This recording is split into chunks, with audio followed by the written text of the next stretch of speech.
Okay, so it's been a few weeks since the last review. I can only apologise for the delay, but I've been a little bit busy with my other two main channels.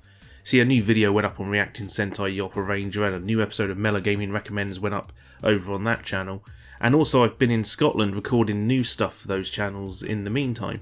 So why don't we just move on past that and get back to reviewing some bots. The last review I did before that 45-minute long pickups vid was on G1 Starscream, one of my favourite Transformers of all time.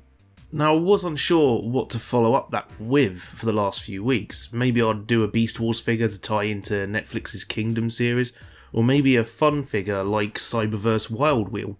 There was potential reviews there, but I wasn't sure, and then one day I popped into Smith and saw today's figure on the shelf, purchased it, and the quandary over what the next review would be all came into focus. Ladies and bros and non-binary folks, here is Studio Series Bumblebee Movie Starscream. Yes, I am aware I'm doing two Starscreams in a row.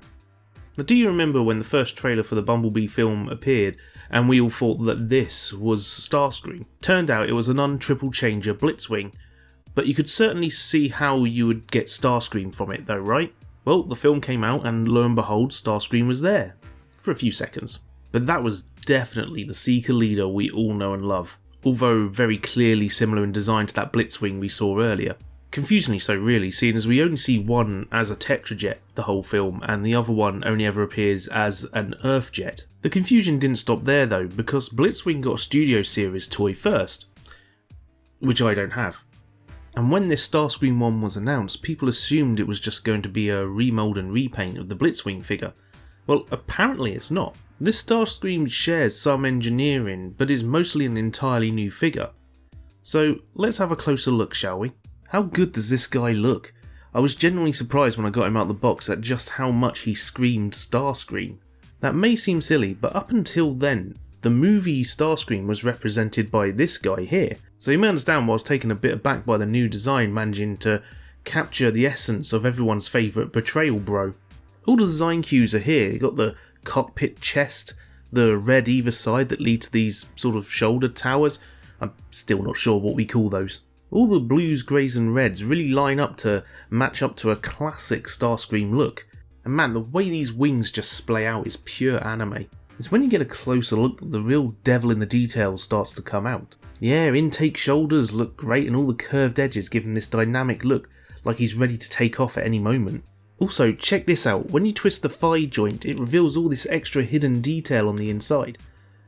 They could have just done the usual split like most figures had, but they decided to go one extra step further. There's a load of loving extra greebly detail on the figure too, such as on the inner arms, and the way the face looks like a whole bunch of slide-in faceplates that still looks like Starscream. Articulation wise he's got pretty much everything you want, the arms are all twisty and bendy in just the right ways you'd want them to be. Although some extra wrist movement would have been appreciated, because at this angle, the way he holds the gun just kinda looks a little bit awkward. There's no way of getting it to run parallel with his forearm without it basically coming unpegged. A little upward wrist swivel would have fixed that, or an angled peg on the gun. Still, that's just a minor gripe. I mentioned the thigh swivel earlier, but it's worth just mentioning how stiff all the joints are on the thigh and knees.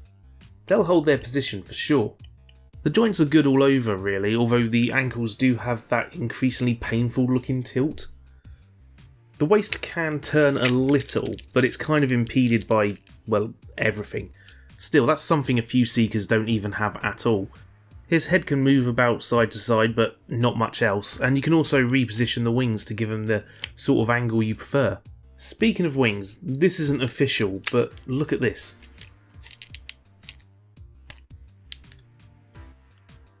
Swords! I wouldn't do that too often though, because it does feel a little bit wrong. All in all, pretty limber and poseable fella here. Transformation's a bit of a fiddly bugger. One of them ones you'll probably forget the steps to if you leave him for a while, which I find is often the case when there's a load of small flappy bits to flip and unfurl. The first few times I didn't, I couldn't figure out how the head and chest part was meant to fit in here between the legs, assuming I wasn't reading something right in the instructions. Turns out it just needs to be lined up just right and the legs will clip together fine.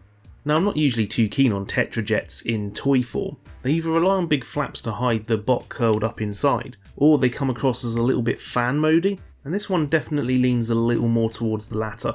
I think it's the way his undercarriage is just made up of hollowed out chest and folded up arms that's the main point of contention. It just smacks a little bit of that'll do.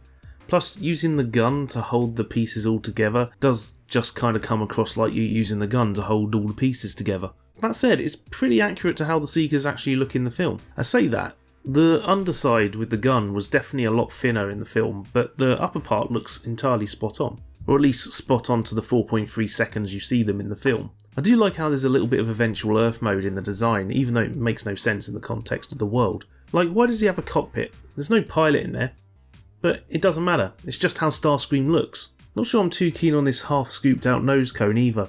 It kind of looks like when you see a monster in a movie and he's got part of his nose removed. You know, like Red Skull in Captain America. I feel like I'm being a little bit harsh here, but you can see what I mean by the feeling of compromise, right? Like, surely the feet could have folded inside the legs better. The room is there. And the underside could have been thinner maybe? I imagine the side bits folding inwards and the arms coming down from there. There's a few gappy bits too, which always lessens the impact slightly. Still, it looks like it does in the film, mostly, and it does indeed look like a Starscream flying thing. So it just about gets a pass, especially as it does mostly succeed in hiding the robot parts, unlike the last Tetrajet Seeker we got.